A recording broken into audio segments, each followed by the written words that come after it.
Good day everyone, Fixmonks here. Share ko lang in this video kung paano pinapalitan ang brake light, signal light, park light at reverse light.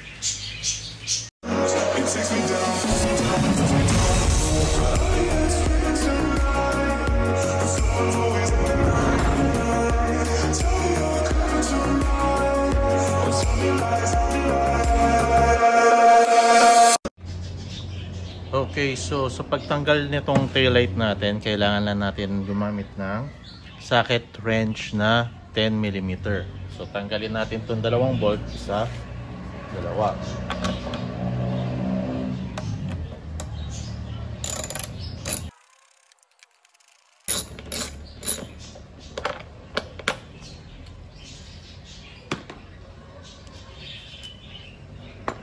Okay, next. So, hilain natin to palabas. So, pag di mo mahila, meron kasi yung parang lock dito.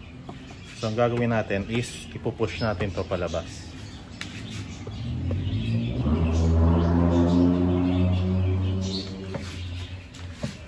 Pwede natin tulak gamit yung palad natin. Huwag masyadong malakas, baka sa sobrang lakas ay mag-crack naman. So, tulak lang. Okay, so pag nabuksan na natin, bali ito kasi yung mga socket niya. Okay, so tanggalin ko para makita natin.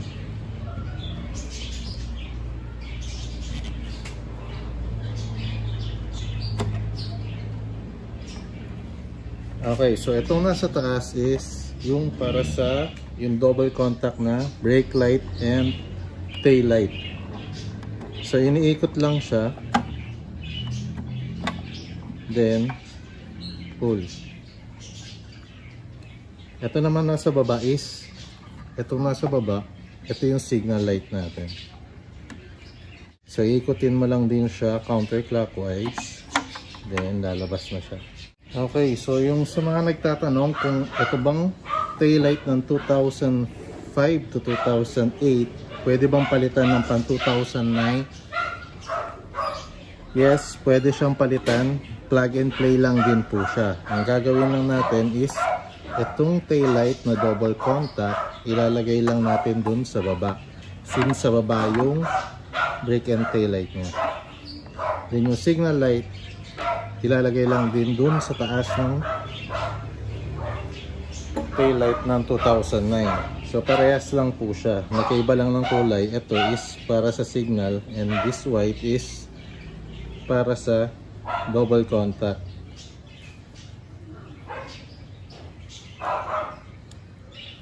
So etong signal light, kung bibili kayo sa mga auto supply, dalhin nyo siya para may sample. Kasi kung papansinin nyo, etong lock nya is hindi siya diretso. Para siyang naka 5 o'clock. Yan.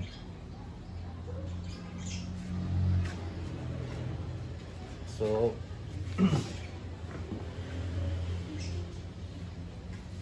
okay, ganun din sa double contact na ilaw. Ang ginagawa ko dyan pag nakabili ako sa auto supply at walang stock, ang ginagawa ko is nililiha ko yung isang lock niya para medyo pumantay, may ipapasok siya dito. Okay, so dito natin siya i-try. So double contact. So ipapasok lang, then turn. Okay. Pero mas maganda kung original yung mabibili niya.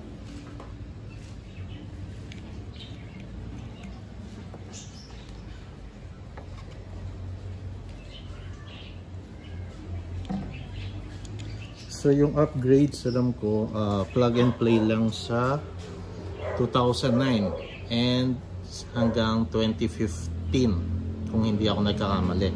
Pero kasi yung sa 2012 to 2015 model na taillight is may uka dito sa bumper yung taillight. So pababang ganon. So kailangan mo rin magpalit ng bumper kung i-upgrade mo yung taillight mo.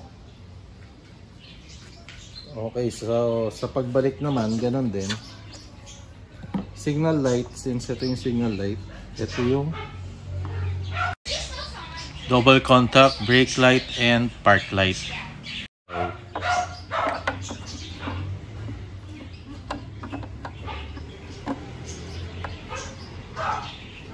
Okay, so sa pagbalik, ganun lang din. Pasok lang. Then, ang pihit na naman is clockwise. Okay, then balik natin to. Sa pagbalik, ito yung lock na sinasabi ko. Yan. Nakaipit yan dito sa may tail light natin. Siya yung naglalak sa gilid. Minsan matigas yan.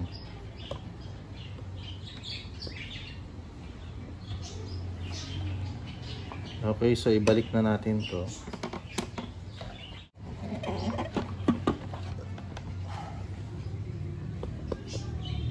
Okay, so itutulak lang. Make sure na nakalock yun nandito.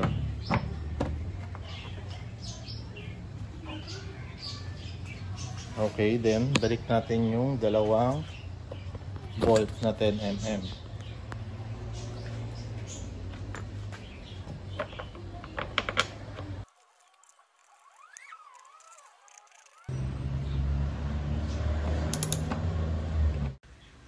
Okay, so punta naman tayo sa reverse light and park light. Okay, so sa pagbalit ng tail light dito, sa park light dito, then sa pagpalit din ng reverse light, kailangan natin buksan yung panel dito sa likod. So ito, kailangan natin tanggalin. Okay, so kung may prior kayo na plastic, pwede nyo sungkitin dito sa gilid. Mas maganda dito sa gilid, sa baba unahin, kasi dito sa may taas alam ko is nakahook to. So try natin.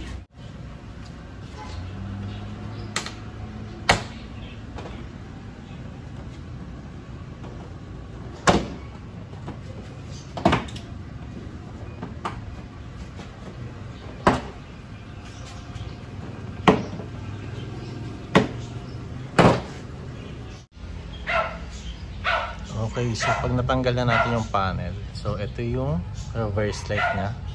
Ikutin nyo lang din counterclockwise, then ihilahin. Same thing lang din dun sa mga reverse light at saka tail light natin na double contact.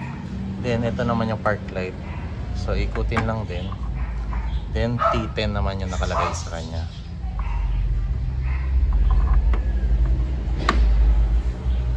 Okay, so sa pagbalik ganun lang din.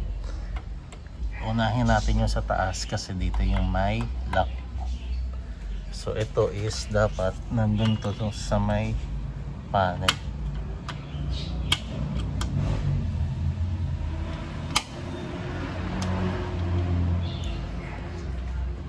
Pag naiwan to dito guys, tanggalin nyo na lang tapos ikabit nyo dun sa may panel nya.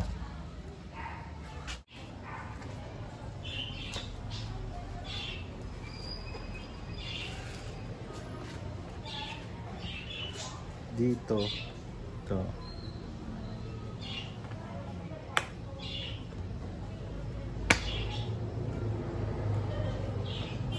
Then dito.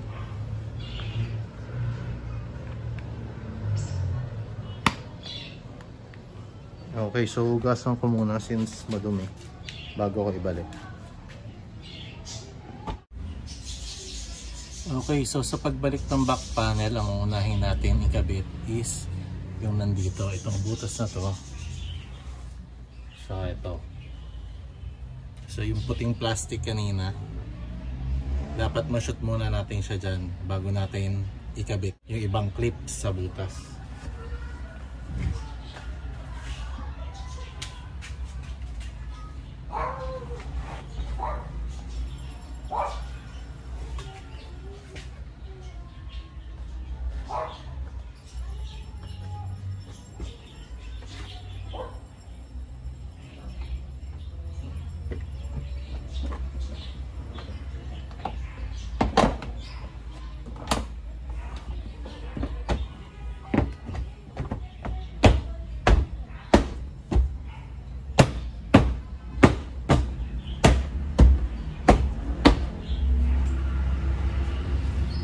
Okay, so ganun lang kadaling magbalik ng back panel. Tusok na lang yung sa taas, then pokpok lahat ng may clips. Okay.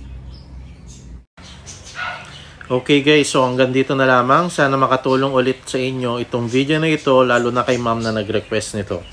Maraming salamat. Please keep on supporting, and sa mga hindi pa nakapag-subscribe, please subscribe to my channel, Fix Monks.